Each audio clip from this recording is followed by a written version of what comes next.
तू तिथे मी भाग 7 मागच्या भागात पाहिलं की किर्लोस्कर कुटुंब सुगंधा आणि श्रीकांत यांच्या एनिव्हर्सरी निमित्ताने ऑफिसमध्ये पूजा असल्याने ऑफिसमध्ये आले होते. तर सियाने सुद्धा ट्रेडिशनल म्हणून खास पूजेसाठी साडी नेसली होती. पण तिला साडीत बघून इकडे मात्र याची विकेट पडली होती आणि त्याला स्वतःला सांभाळणं कठीण जात होतं. पण तिथे असे कुणी होते जे यशच्या हालचालींवर बारीक लक्ष ठेवून होतं. आता पुढे यश सियाला बघत होता तर इकडे नितीशची नजर सुद्धा सियावर पडली होती. तिला साडीत बघून नितीश तिला लाड गिरत बघत होता. प्रसादाचं घेऊन या, गुरुजी म्हणाले. तसे सिया पटकन उठून उभी झाली. आज तिने स्वतःच्या हाताने ऑफिसच्या कॅन्टीन मध्ये प्रसादाचा शिरा केला होता. ती आणण्यासाठी लगबगीने उभी झाली. तसा तिचा पदर थोडा बाजूला झाला आणि तिचं गोरं पोट झरकू लागलं.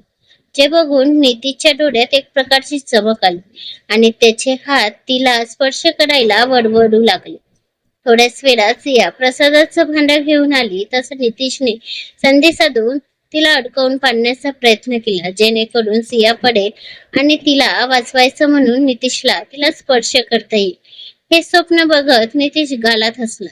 थोड्याच वेळात सिया हातात प्रसादाचं भांड घेऊन नितीशला येताना दिसली. तसं नितीश क्रूर हसला आणि त्याने हळूच आपला पाय थोडा समोर घेतला. सिया तशीच समोर बघत येत होती. तिचं लक्ष समोर होतं आणि तितक्यात तिचा पाय अडखडला आणि ती पडणारच की. बाळा सांभाळ, सुगंधा ओरडल्या. तसं यश सोबत सगळ्यांचं लक्ष तिकडे गेलं आणि यशच्या काळजात धस्स झालं. नितीश समोर होऊन सियाला पकडणारच की यश वाड्याच्या वेगाने आणि नितीश ऐवजी त्याने सियाला कमरेत हात घालून सावरलं आणि एका हातात त्याने प्रसादाचं भांड सुद्धा धरलं. इकडे सियाने मात्र पडण्याच्या भीतीने आपले डोळे गच्च मिटून घेतले. दोघांचेही श्वास वाढला होता. याचे ठोके सुद्धा भीतीने जलद झाले होते. एकतर पडण्याच्या भीतीने आणि दुसरं म्हणजे नितीशचं सियाला स्पर्श करण्याचा विचाराने त्याच्या अंगावर काटा आला होता. याआधी सुद्धा त्याने नितीशचे सियाला बघून बदलणारे भाव बघितले होते, पण इकडे मात्र याचं वागणं बघून किर्लोस्कर कुटुंबाला तर आता अटॅक यायचा तेवढा राहिला होता. सगळ्यांच्या डोळ्यांचे भुबुड बाहेर आले होते आणि नंदा यांच्या तर दोन्ही किडन्या फेल होण्याच्या मार्गावर होत्या. सुगंधा, अगं तू सुद्धा तेच बघत आहेस का जे मी, की माझे डोळे जास्त हुशारी करत आहेत? नंदा आपले ते खोल केलेले डोळे सोडत बोल. नाही आहे, मला तर विश्वासच बसत नाही आहे. सुगंधा सुद्धा मोठे डोळे करत बोल.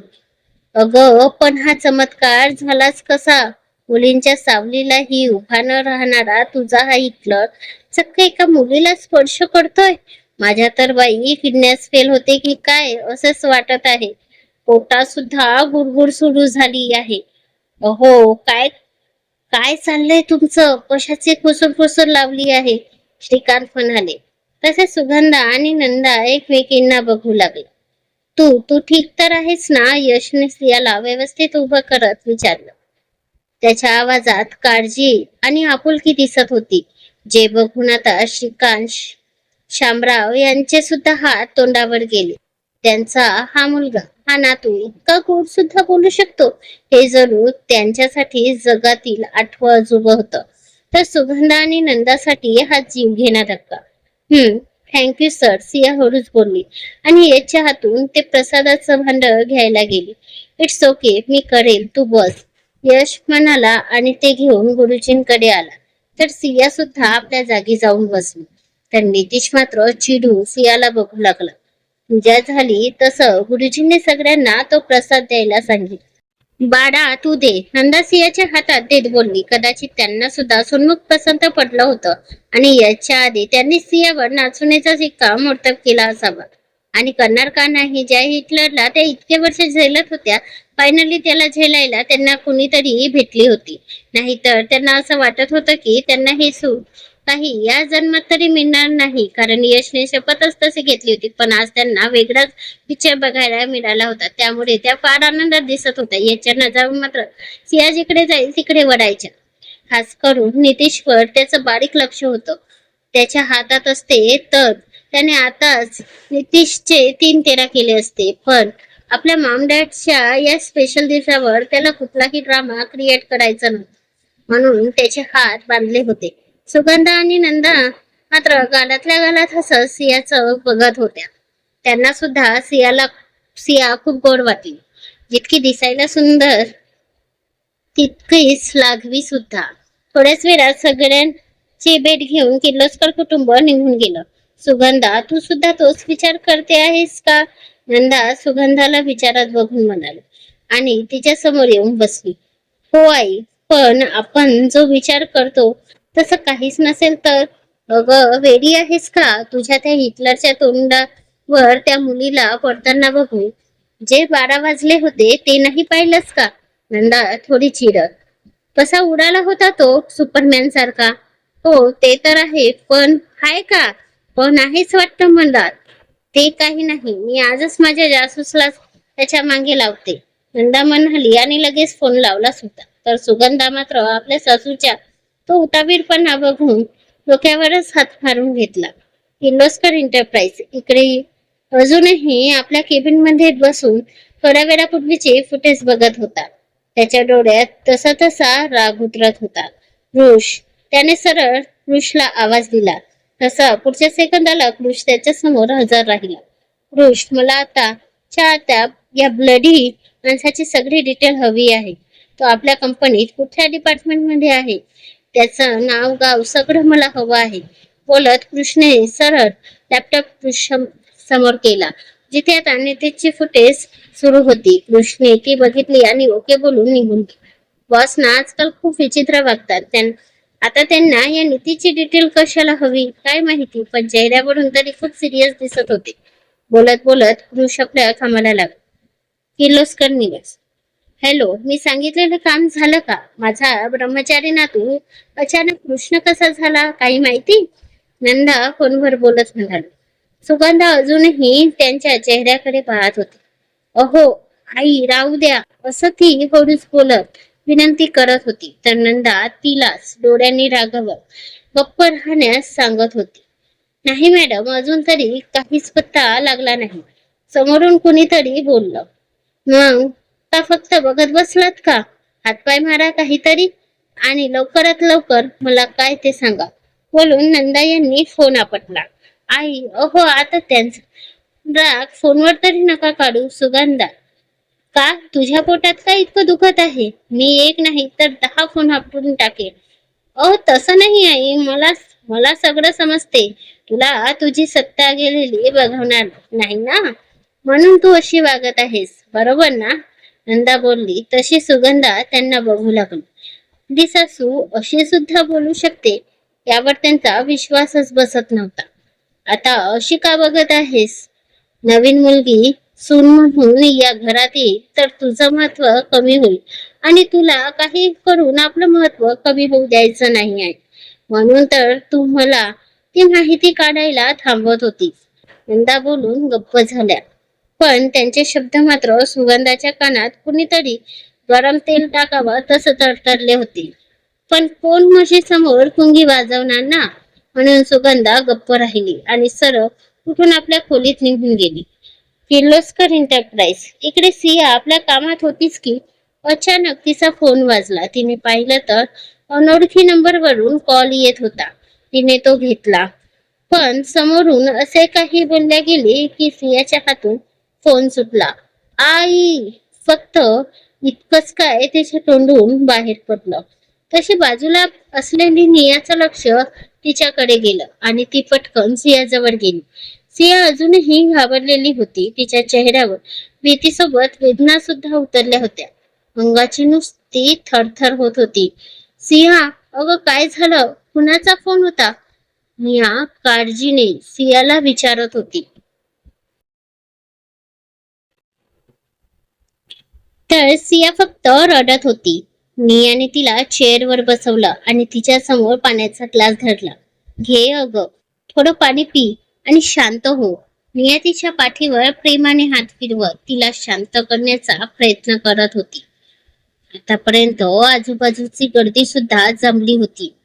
ती बघून कृष सुद्धा तिथे आला.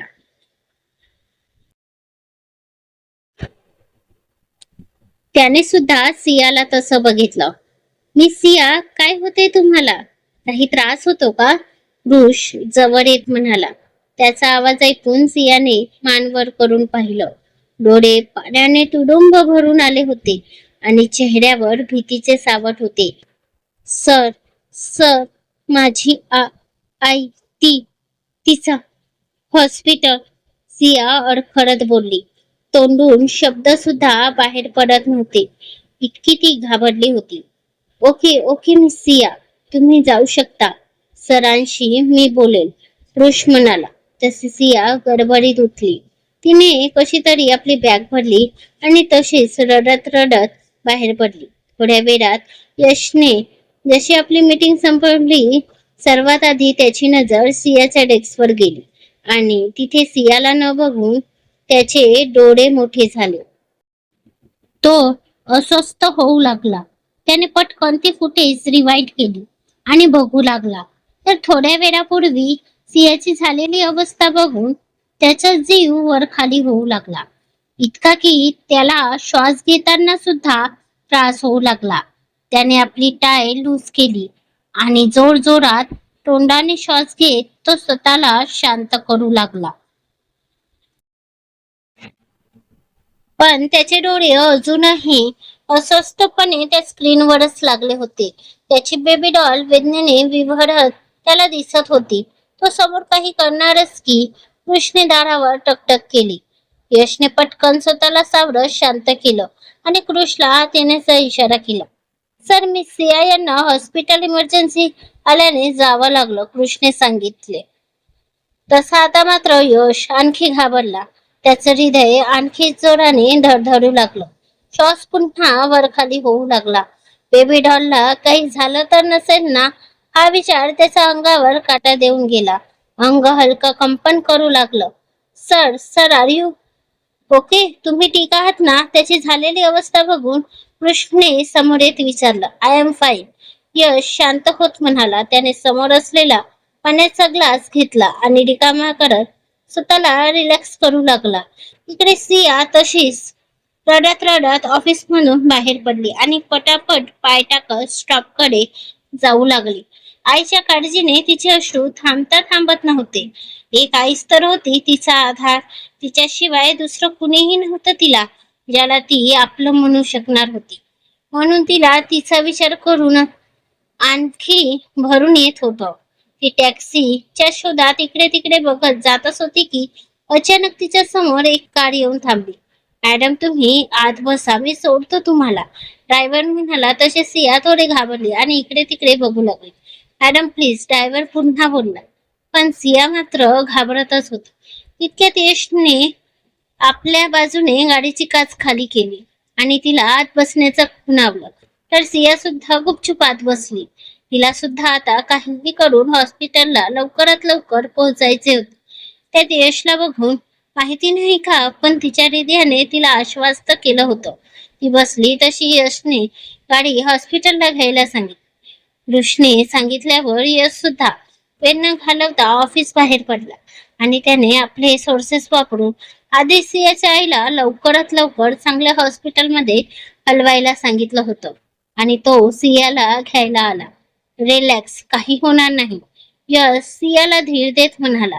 तसे सिया त्याला बघू लागली. तिच्या डोळ्यातली भीती आणि पाणी बघून याच्या हृदयात मात्र काहीतरी टोचल्यासारखं झालं. आताच तिला आपल्या मिठीत घेऊन शांत करावं असंच झालं त्याला. पण तरीही हृदयावर दगड ठेवून तो शांत राहिला. आता त्याने कसं स्वतःला सांभाळलं होतं हे त्याला माहिती. आपलं प्रेम समोर दुःखात असून सुद्धा तो तिला धीर देऊ शकत नव्हता. तिला आपल्या कुशीत घेऊन कुरवाडू शकत नव्हता. त्याचे हात तिला मिठीत घ्यायला शिवशिवत होते. मन तिला प्रेमाने जवळ करायला तडफडत होतं. पण नजरे समोर असून सुद्धा यश बुबडा झाला होता. फक्त तिला आपल्या त्या काड्या गॉगलच्या आडून बघत तो सुद्धा तडफडत होता. आईचा आजारपण आणेल का यश आणि सियाला जवळ, की घडेल काही विपरीत? काय होईल पुढे जाणून घेण्यासाठी कथेचा पुढचा भाग नक्की वाचा. आणि कथा आवडल्यास लाईक शेअर करून चॅनलवर सबस्क्राईब करा आणि कमेंट करून नक्की कळवा. पुढचा भाग लवकरच. धन्यवाद.